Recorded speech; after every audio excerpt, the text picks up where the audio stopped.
الضربة الساحقة.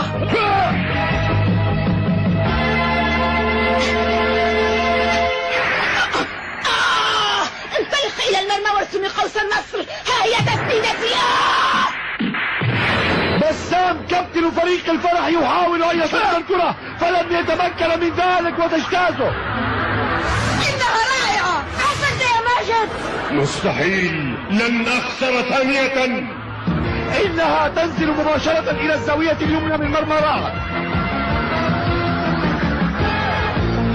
ادخلي.